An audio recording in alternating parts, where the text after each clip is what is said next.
Leo rising. How you doing, Leo? So this is going to be a tarot astrology reading, channeling, all that kind of thing for the Pisces eclipse that happened today here in the UK. Apologies for the delay in getting this video out, but I work with 6-month cycles. I see lunations as download points, and so even though this is a full moon, it's kind of wrapping things up. It's also bringing in a download that will unfold over the next 6 months. So that's what we're going to be tapping into. What sort of download are you getting, and then how to work with it. So as I said, I do apologize. It's happening after the event. The moon has gone into Aries now. I'm recording this on the day of the eclipse. And so let us get on with it. I read for the rising sign, so in terms of the astrology. So for those of you who don't have Leo in the first house, look to the house that it does fall in. Look to the themes of that house and all the other meaning you've got going on in the sign of Leo, and you want to apply that to the messages that come through. It will be as if that Leo energy, with all the meaning of your natal chart, has now energetically moved to the first house. So the astrology will always link in. You've just got to add on your own natal chart meaning on top of it. As always, take what resonates, leave what doesn't. So Leo, where has this eclipse happened for you? This is obviously marking the beginning of a new cycle in regards to the nodes changing signs, which will happen at the beginning of next year. This is an out of sign eclipse, so it's still linked into the previous cycle, but it's adding on. It's like a bridge between the two. The astrology for it is absolutely wild. So this is happening in your 8th house. Now the 8th house is about the outside world's resources and your interaction with it. And this can be mortgages, loans, taxes, car insurance, bonuses and commissions, inheritance, both 3D and cosmic inheritance. So it's more dealing with the resources of the outside world and one-off chunks of resources, and so that's the sort of the material realm, although it doesn't just have to be physical resources. And the other side of it is the give and exchange between anything other than yourself, right? With yourself and anything other than you, right? So there's a sense of reciprocity here between you and the outside world, and how does that show up? So for me, this is where relationship dynamics show up, the lens in which your dynamics interact with one another, right? Your lens is the Piscean lens. It's the exchange, as I said, between you and anything other than yourself. It's a very psychic house. Edgar Cayce, an incredibly famous psychic, had a stellium up in the 8th house and happened to be a Leo rising. And so he was able to utilize the resources and the downloads of his relationship with Source and with aliens and all the other things that he tapped into. He's also very good at utilizing the resources of everybody else in the 3D realm as well. And so there's this activation of your connection with Source, a sense of reciprocity here. It's time, money, things, energy, intimacy, the exchange of that. This can be the house where we see tendencies of codependency or scarcity complexes. We can give too much, we can take too much, we can externalize our energy to the outside world, and all of those kind of things that are kind of out of balance. It's a house of transformation, and obviously when we interact with the outside world, we are constantly in a state of transformation. So it's a big shifting energy going on with this eclipse. The astrology is wild. So those are the themes of what might be coming to completion, certain dynamics around unhealthy relationships, distorted understandings of between scarcity and abundance, blockages around your connection to Source, all of the sort of unintegrated energy from old cycles would have been likely to show up in the lead up to this eclipse in order to get recalibrated for the download to come with it. Now, there is a... Well, okay, let me do this in order so it doesn't get confusing. I've done a collective reading for this eclipse. And big themes, big astrology, big slow astrology that's linked into it. And so I've broken down the how all the celestial bodies are talking to each other at the exact moment of the eclipse to sort of tap into what's the most integrated and expansive intention of this eclipse for us collectively. I also did a collective tarot reading, and that was full of cups. The energy was beautiful and dreamlike and loving and compassionate. We're not surprised. I mean, there was some stuff we've got to work through as well, but not surprised with the Pisces energy. Now, the astrology for this moon is very in alignment with the core message that came through in the Pluto in Capricorn oracle reading, because the astrology is exactly the same. This moon is locked in to what's going on with Pluto, Neptune, and Uranus, the three outer planets who are all in harmonious aspect with one another. This energy is wild. We are very lucky to be living in a time when this is happening. And it's happening in earth and water signs, in yin signs. They are all going to move into the yang signs soon. So this is laying a foundation. And I'll just touch on the core astrology of that if you don't have time to go and watch that Pluto and Capricorn oracle reading. But if you want a real deep dive, pause this, go watch that Pluto and Capricorn oracle reading, then watch the collective, then come back and watch this, because the tarot in regard and what I'm going to talk about is all stacked on top of that information. Now, the first part is, how is this lunation, this eclipse, what is the most integrated and expansive intention of that eclipse for the Leo collective? And this can help, and the reason why I tap mostly into this kind of energy is because then if you kind of know what the intention is, right, what's the higher intention, you can apply that to any difficult situations, any blessings, any things, moments when you're confused. You can sort of tap into that energy when you're dealing with that house and go, okay, what's the intention for the next 6 months? And it just gives you perspective and be able to zoom out and be able to then have some autonomy about how you understand that message and how you then apply it to your life, because everybody's situations are going to be very, very different. So that's part one. What's the most integrated, expansive intention of this Pisces full moon, partial lunar eclipse, super moon, ooh, all the words. And then the second part is, what tools and energies can we use to work and amplify that energy, to really harness it and really integrate it into our evolutionary process. There will also be 2 oracle cards which I'll pull when all the tarot has come out. Pluto transit. I'll summarize what that energy is, and it's locked into this moon. So Pluto, in its journey through Capricorn, is sextiling Neptune, trining Uranus, and Uranus is sextiling Neptune. They are all in harmonious aspect with one another. And this is, as I said, locked into the moon, because the moon is conjunct Neptune as well as Saturn, but most closer to Neptune. And so what I'm about to say is, as I said, locked into the next stage that we're working with. So Pluto is about your root-id power, right? Your core primal power, your magnetism, your capacity to transform. So we are stepping and magnetizing our root-id power in alignment with the truth of reality, or at least the next stage that our consciousness is capable of tapping into in a healthy way.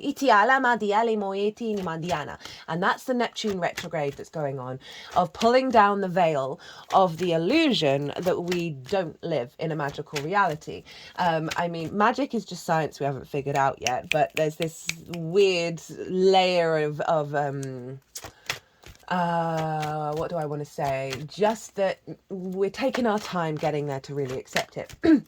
And this is all in harmonious aspect with Uranus, who's liberating our soul and helping us be very independent as we move into the next stage. So we are realigning our rooted power in alignment with the truth of source, and facilitating our soul's path.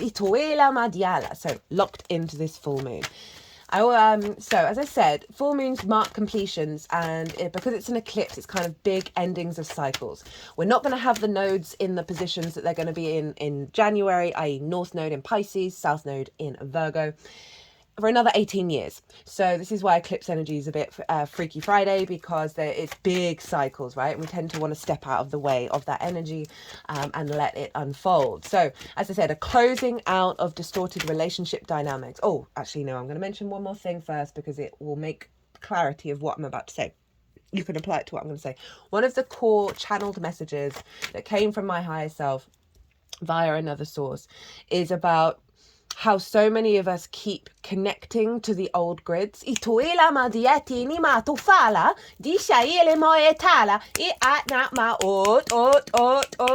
doing some healing work for us here. The denser, heavier grids that really just feel like we're in a hamster on a wheel, repeating the same loop over and over and over again. So the message that came through, and it locks on to one, that Pluto energy, well, not just Pluto, Neptune and Uranus as well as this full moon, right, in Pisces, which is the height of it's the final sign. It's the collective emotional unconscious space. Everything's connected. Water is one of the most weird things in the universe. It is phenomenal. It is supreme consciousness, itoela, divine consciousness, whatever you want to call it. And so it's very synchronistic. It's very fluky energy. It's very non-linear energy. It's not that it's not necessarily non-rational, but it's not rational to the linear frameworks and the frameworks that we have in our collective. Hypersensitivity in terms of intuition, psychic dreams, the power of working with magic as well.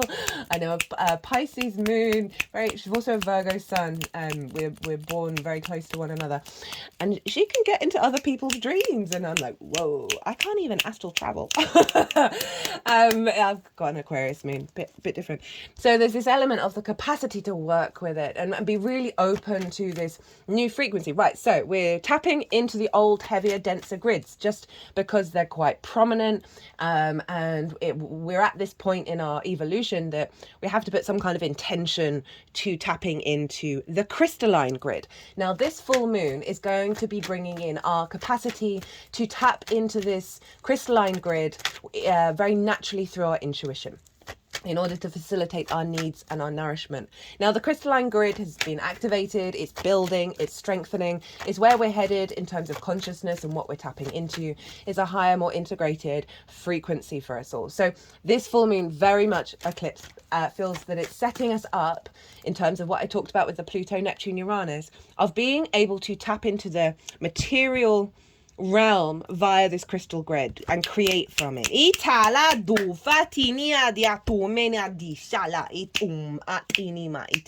New viewers, I can't remember if I said this at the beginning. I channel multi-dimensional energies through my body, both in the form of physical and vocal light language. You just heard the vocal, and you're seeing the physical side of it. Now, this is bringing in healing, attunement, and activation codes to what I'm channeling, what the messages come through in the tarot and the astrology.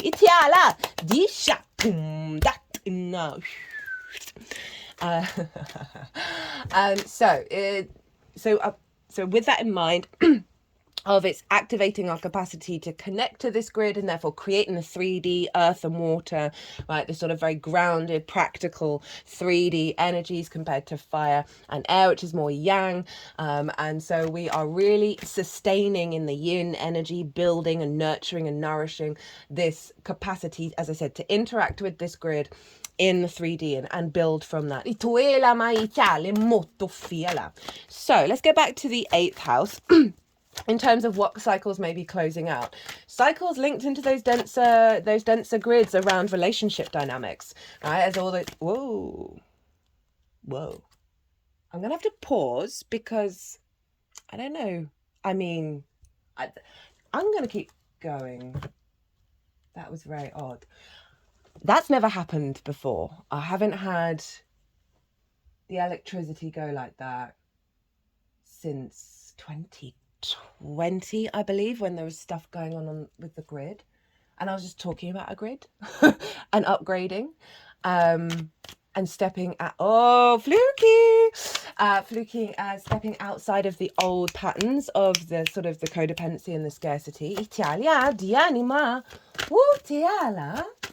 hope everything's okay. Everything's on.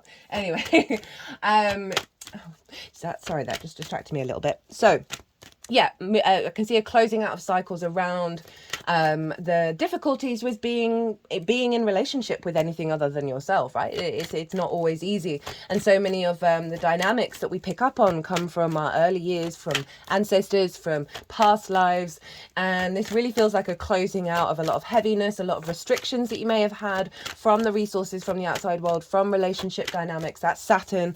Neptune is helping you see more clearly about your needs and what's really important, and how not to externalize all of that to the outside world. And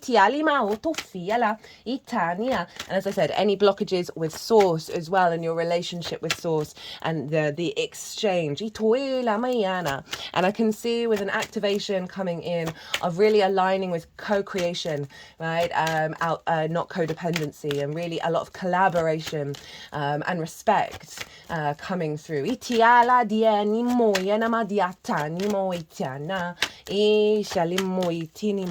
All these Duela di Shanima Dianima. I was about to say these cards are being very particular in the way that they're coming out. Ituma Diana. So that's over in your 8th house. You may see a closing out. You know, if we think about it on the material plane, this could be the ending of a certain, in terms of debt, right? We get debt in the 8th house because that's the outside world's resources. You may have paid off a certain amount of money. You may be stepping outside of a debt frequency.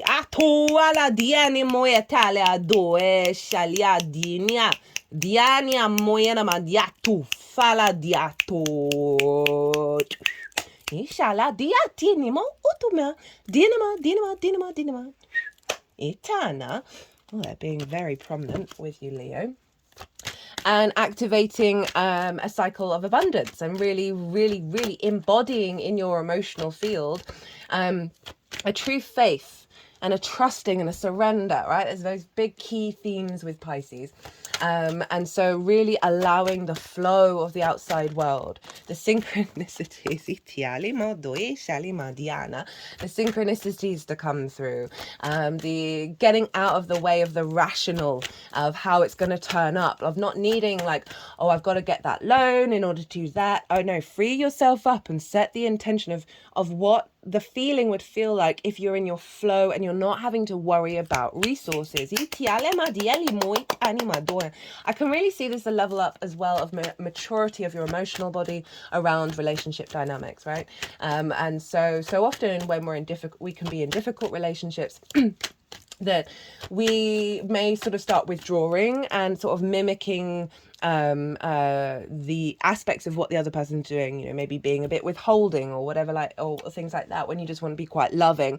But when you get burnt out and exhausted by not necessarily getting, if you're asking for help, not getting it, and you're like, but I don't understand, and that you then, when somebody else next asks you for help, then you're like, no, I don't have the time, right? So you may not have the time for a very good reason that's separate from the sense of, oh no, I'm going to withhold because I'm exhausted, I'm drained, and I'm feeling like there's a scarcity of my energy, right? That's a distortion that we can be releasing. That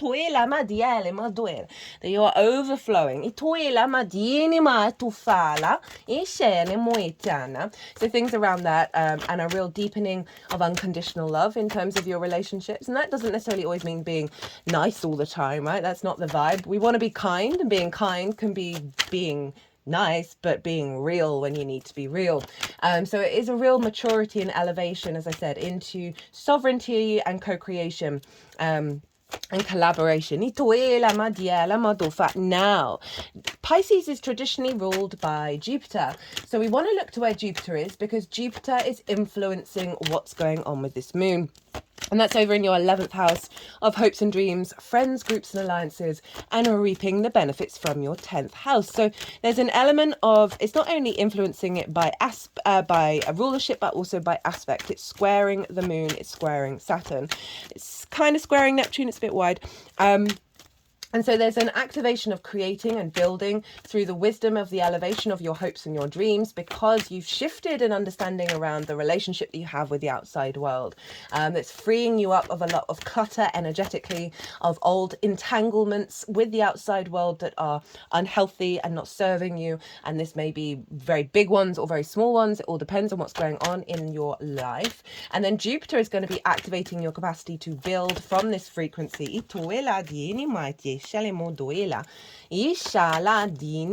from this frequency, in a way that you're just finding a deeper wisdom and understanding in your connection to bigger groups, and your reciprocity between that, seeing a deeper wisdom around what you're receiving from your 10th house, which is your life purpose in terms of benefits.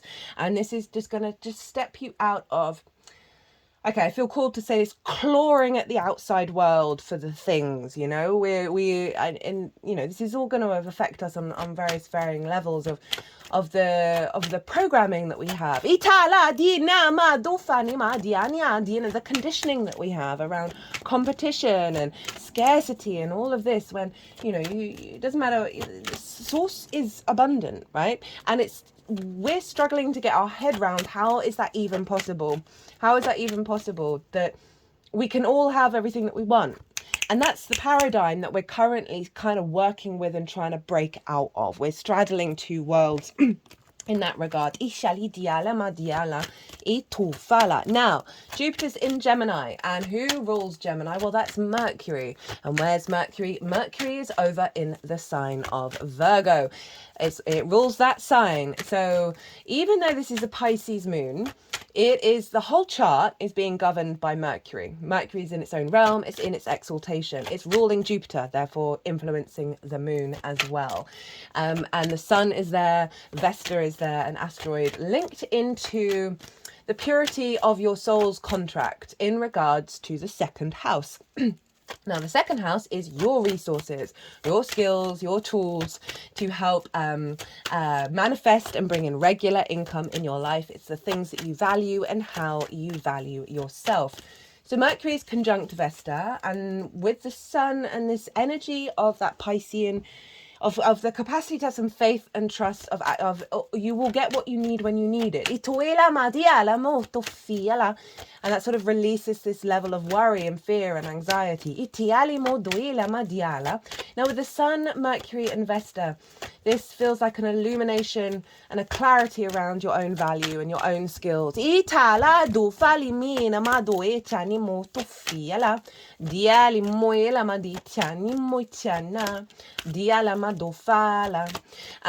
Mercury and Vesta, as I said, that initial soul contract, wherever she is in your natal chart and where she's transitoring, she's helping realign you back to that, right? This is where a core contract is being activated when with Mercury in the sign of Virgo, with this very Piscean moon. They are recalibrating your ability to perceive, collect information, downloads, communicate your value, your understanding of signs and synchronicities in regards to elevating of your skills and your tools, knowing what information to collect and share in regards to perhaps, you know, getting more regular income, right? You're going to be more intuitively aligned, and therefore, and with that Mercury ruling the whole chart, be able to perceive what it is that you need to perceive in order to create and facilitate your 3D reality with the magic of Pisces. There's a union coming in. Now, you may have been going through it with Saturn being in the 8th house of restrictions around resources from the outside world. We have definitely come over the hump in regards to the impacts that Saturn is having, as it's gone halfway past the midpoint of of Pisces. Obviously, people with later degrees of Virgo or Pisces are going to be getting a bit more of a boost later on with that Saturn opposition and conjunction, as well as everybody else. But it does genuinely feel like, through not only my own experience of talking to other people, that we've got comfortable. We're not comfortable. We're familiar with what Saturn is up to. It's no longer taking us by surprise, and it's where we find the wisdom. Are we going to keep walking our path? Are we going to be as integral as we possibly can, despite what those restrictions and limitations may be doing?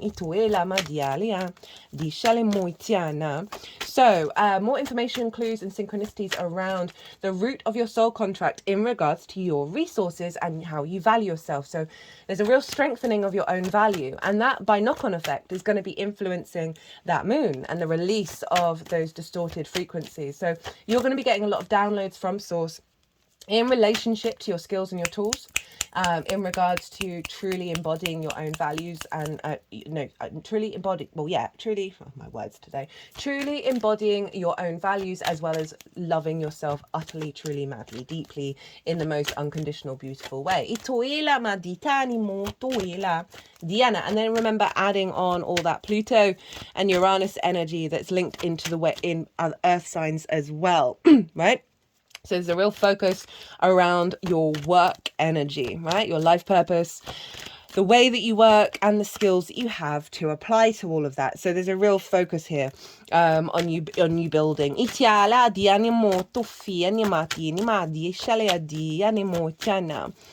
Now, another thing that's going on at the time of that eclipse was Venus opposite Chiron. Well, that's too many. Venus opposite Chiron in the signs of Libra and Aries. Now, I like this, for one, because Venus is in her own sign. She's with the South Node. The South Nodes are still in Libra and Aries. I like this is tying it back into the fact that we're still in the Aries Libra nodal placements. And as I said, this is the bridge. That Aries Libra energy was getting us to be able to be confident, being our autonomous self in the social dynamic, without people pleasing, and finding a real strength and truth within us with that Libra balance. Now, there may be a frequency over the next 6 months linked into wounds. So this may be situations that show up, whether they're new or just mirrors of old ones, of wounds with the feminine and autonomy, right? When we have an opposition, it can be out of balance, or one can have authority over the other. There may be a sense of separation and isolation. With that Venusian energy and Chiron. Chiron's the master healer, the master teacher, the wounded healer. And obviously Aries is all the I am, the autonomy, very independent, and there may be some feminine energies in your life, not sex specific, we all have it, that have impinged on that may be coming up during this cycle in order to be released, because it's blocking the capacity to truly access this crystalline grid. Now, that may not be for everybody. The other part of I have to pause, I've got a tickle coming up at the moment. Sorry about that, Leo. The other side of this is, for me, that Chiron in Aries is helping us navigate and work through wounds that we have faced in ancestor past lives or in this life, of going into new territory and it being dangerous, right? So Aries is always the first one out exploring, and we may have come across many situations where we've got burnt, we've got hurt, it's not worked out. And that Chiron energy, for me, that's one of its main intentions, is to help heal that, because we're heading into new territory. I mean, we always are, but there's such a big shift that's going on in so many different areas of the world, in different, there's in terms of technology, spirituality, economics, all of the things. It's a lot going on right now, and we're heading into unknown territory. And so Venus bringing balance, bringing harmony, bringing objectivity in Libra, and empathy, of bringing diplomacy and clarity. I find Libra is very much the social warrior, of wanting to bring to the forefront narratives that aren't distorted. And I can see a great deal of healing with this Venus Chiron opposition. So if you do find yourself scrapping with the feminine energies, both internally and externally, just bear in mind the perspective of this is helping us step through that frequency. It's helping us see the truth, the objective truth in where we're headed. And you've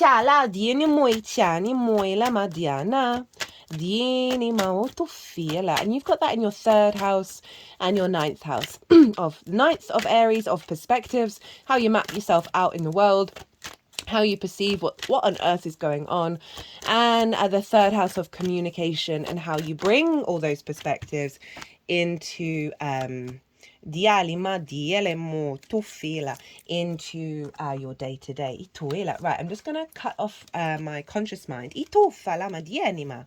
Itoela dienima. Itoela dienia.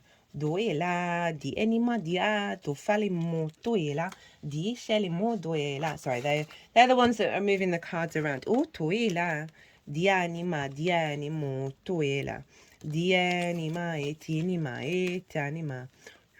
Dianima. Okay, one of these cards wants to be kind of in two places. So as I'm shuffling the oracle cards, I'll go back to what I was saying. So Venus, in the way that you're communicating and the way that you're finding meaning, is activating the capacity to observe the wounds that are popping up with Chiron in the way that you perceive the bigger outside world, and she's helping bring that into balance in your day-to-day. So you might find that it's the day-to-day practices that are helping you tap into this crystalline grid, helping you realize that you are capable of moving into the new territory by bringing a heightened level of depth and nourishment and creativity and harmony and love to your day-to-day. For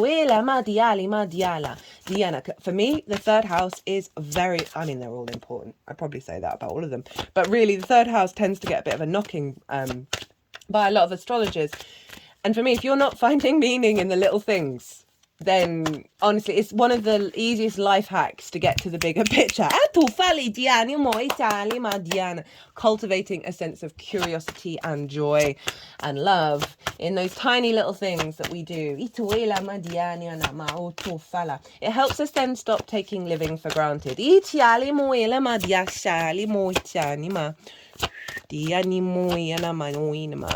And yeah, so this full moon, as I said, the nodes are going to move into Virgo and Pisces at the beginning of next year, and so this is really the bridge for that. And there's a release. I really recommend the Virgo new moon as well, because there's a lot of themes that are come up in that are relevant here in regards to our capacity to surrender the analytical, the hyper analytical, of needing to know all the details and all the plans in order to then co-create with that Pisces energy and facilitate bringing it into the 3D. There's really a widening of perspective.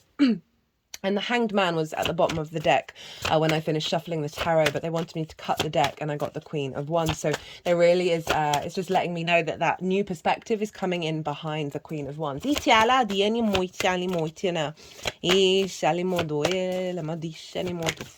we go. One more, and then we'll get into the tarot. Oh my goodness, you're quite a long one. I'm trying to keep these around 40 minutes. We're now at 30. So what happens when the cards don't come out very quickly? You get to hear me chatter on for a lot longer.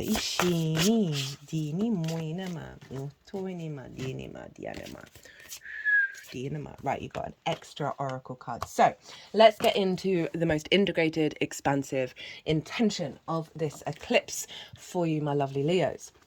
We have the 7 of Wands in reverse, the 7 of Cups, the 3 of Pentacles, and the 4 of Wands. Now, 7 of Wands for me is one in the upright, is one of the most archetypal energies that we are working through right now as a collective.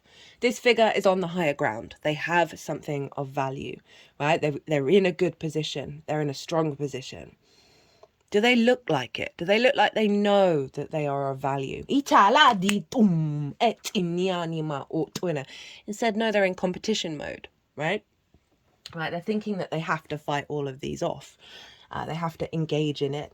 And they're very unsteady, right? They're really not sure about who they are and what they are in terms of their own value. And this is the issue with the whole collective of we genuinely don't value ourselves truly, madly, deeply. There are so many layers of nonsense, understandable nonsense, but still nonsense. It's just my polite way of saying bullshit, but there we go. That we're working through, right? There's no shame or judgment here. Now, in reverse, it's saying that the intention is to release that worry, release that unease, and for you to know with this cycle as it unfolds over the next 6 months, the truth of your own value. And that's so appropriate for having the sun in the second house with full moon in the 8th.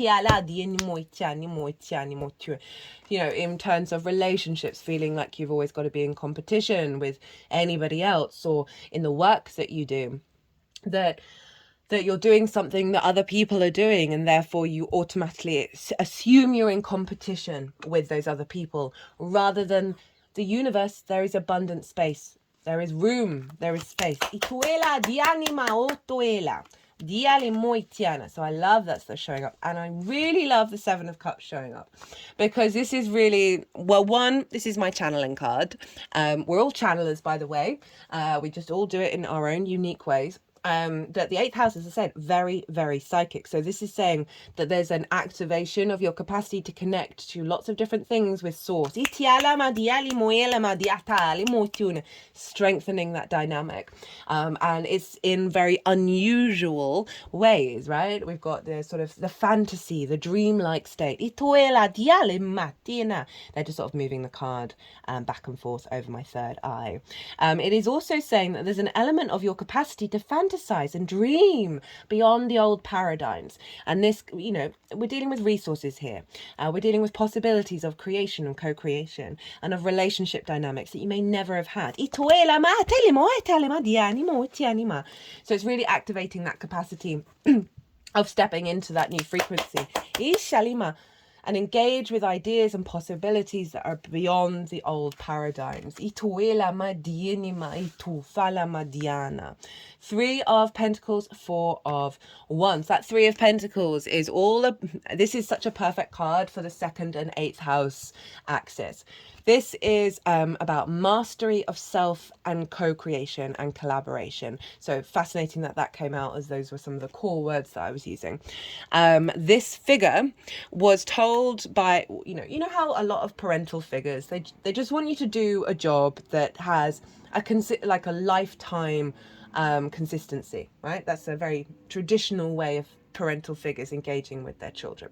So doctor, lawyer, accountant, all those things that we're pretty sure are still going to be sticking around, although obviously with AI that might not necessarily be the case.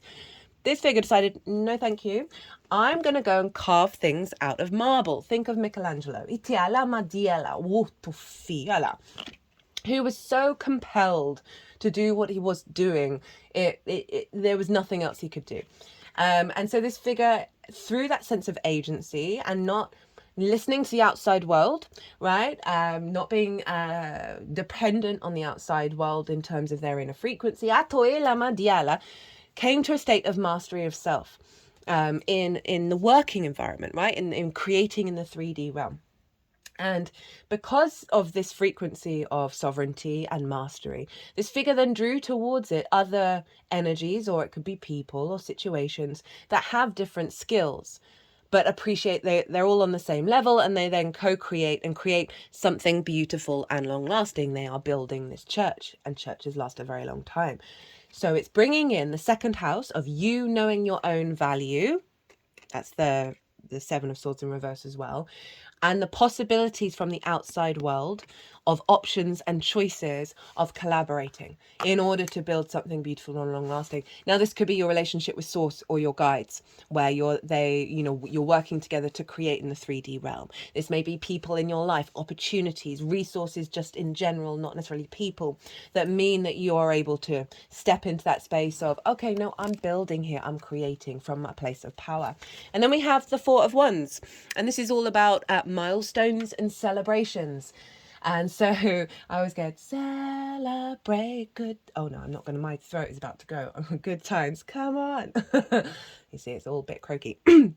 That it's saying that this unfolding is giving you cause for celebration, right? And this, I link this into the harvest, right? All these figures have been working every day to bring in, to get the harvest growing and then bring it in.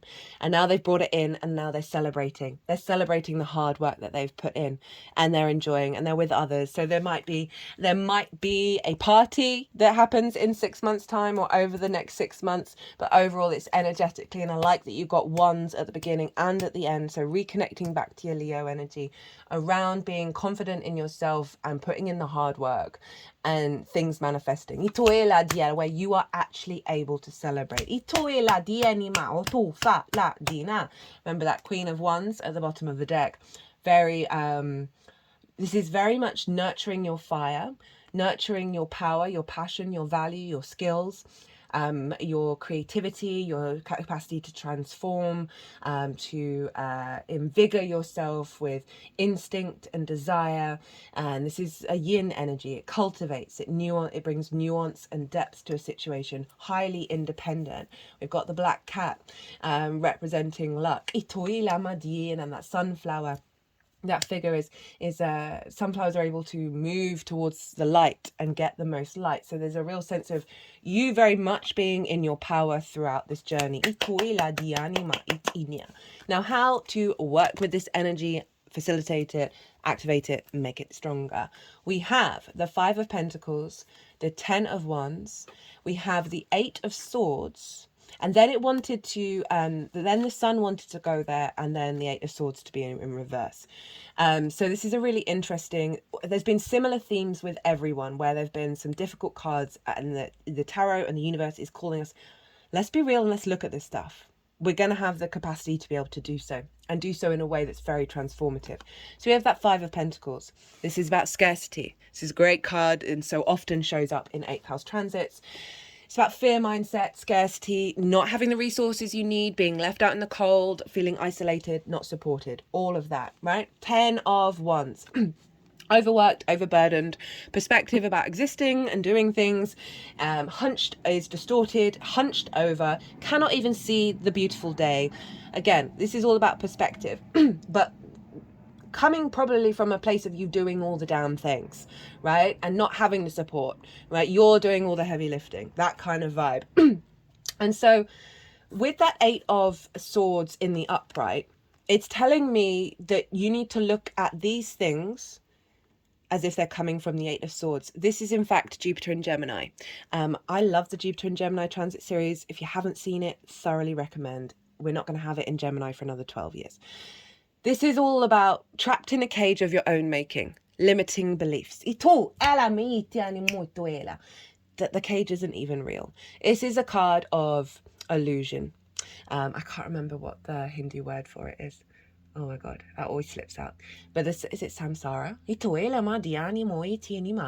Anyway, that everything's an illusion. And this sequence is all coming together. You need to meditate. You don't need to. Do whatever you want. It might be a good idea to meditate on these 2 cards. And how does it feel in your emotional body? And help bring a release through. And then the awareness of the illusion. It might be something you want to do on a daily basis as a ritual, right? Of helping clear out that narrative. And so this is going to help with this. And get this more aligned, because you're aware of the illusion here. Even if this all felt very, very, very, very real, and was in fact real. So then the Sun wanted to go here with this in reverse. So part of the process of turning this in reverse is embodying the Sun. Right, we've got the sunflowers here and here. And the Sun is a very freedom orientated, it's a yes card. These are a bit no cards, right? So this is about a framework around yeses.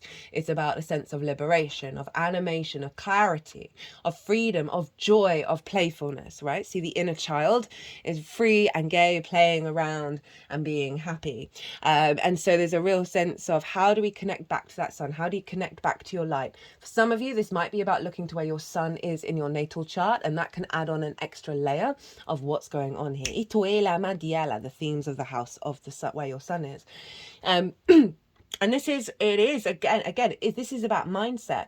You know, going what I was saying about the 3rd house, of finding the meaning in the day-to-day, finding the light, finding the sunshine, finding the joy, finding the things that make you smile, the things that get you present, and the things that help you feel free. So that practice again of these mindsets through the scenarios, the thought processes that you may have about this engagement, is to reorientate back to the Sun. back to a level of divine vision. That this is heaven on earth, even if it doesn't necessarily always feel like it. This is not me trying to get you to deny the feelings of this. This is what the cards are saying. This is how to facilitate bringing this in, right, of this new paradigm. You know, maybe have the sun out by your bed while you're sleeping. Get out in the sunlight. Get it on your skin. Spend a bit more time in nature as well, because we are in the garden here and with animals. Or simply do something that makes you feel like light is radiating out of you. You know, those moments that you have where you're just like, oh, this is good. It's not necessarily about fully recreating it, but kind of stepping into that energy and doing little things in the day-to-day that just bring a smile to your face, or a smile to other people, giving it back to other people as well, the sense of reciprocity and the sense of illumination. And then it's bringing the Eight of Swords in reverse. Which is the release of the limiting belief.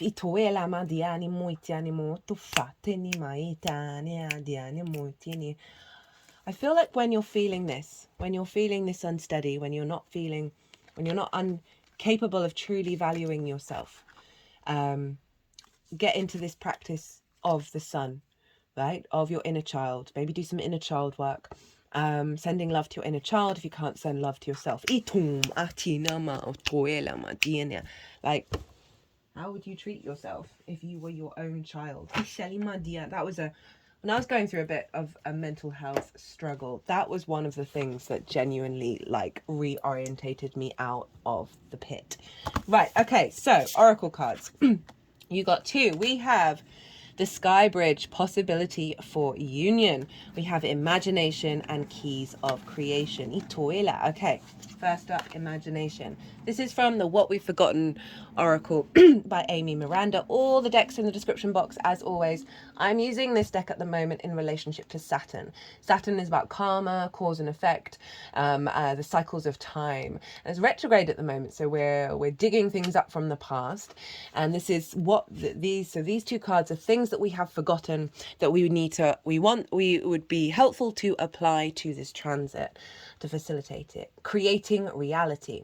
When we start flexing our visualization and creative manifestation muscles, we can get our energy moving more intentionally through our vessel, and people around even start to notice. This is because energy work improves our psychology, since the human body functions better when in a state of connection. We raise our vibration from the mundane to the magical when we lean into the creative elements of this action and intention. We can manifest things that can hardly be believed. When we try something we've never done, we tend to experience things we've never seen, or better yet, we get to go to places we've never dreamed of. Clients often ask the exact same question as they start to come into their magic. How do I know if I'm not making all this up? I tell them all the same thing that I'm going to tell you. We're not that smart and we're not that powerful. Lol. Sure, humans are creative and intelligent, but most of the real brilliance and magic I've seen in my practice takes two.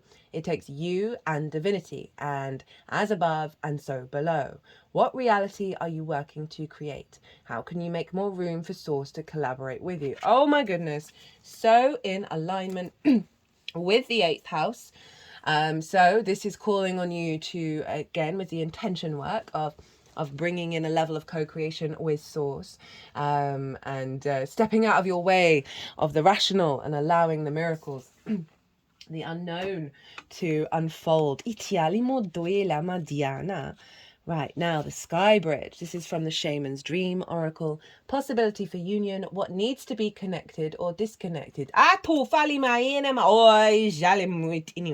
like they're helping with the connection process with Source. They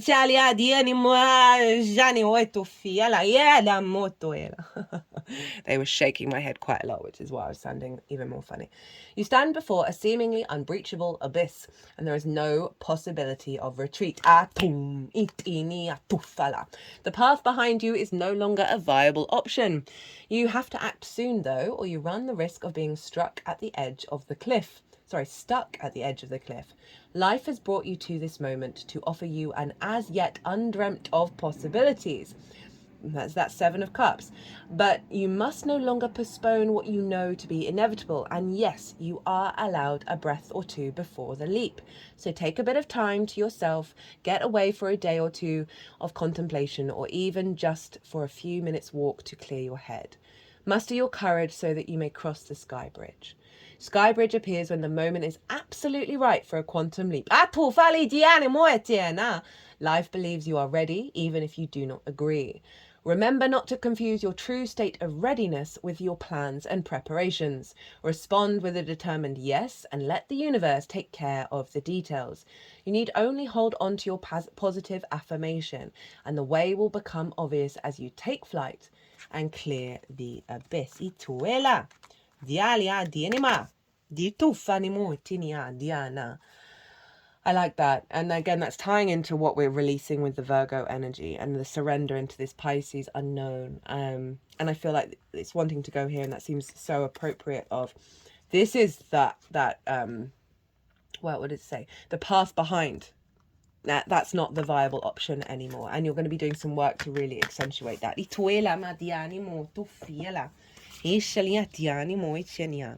Okay, keys of creation.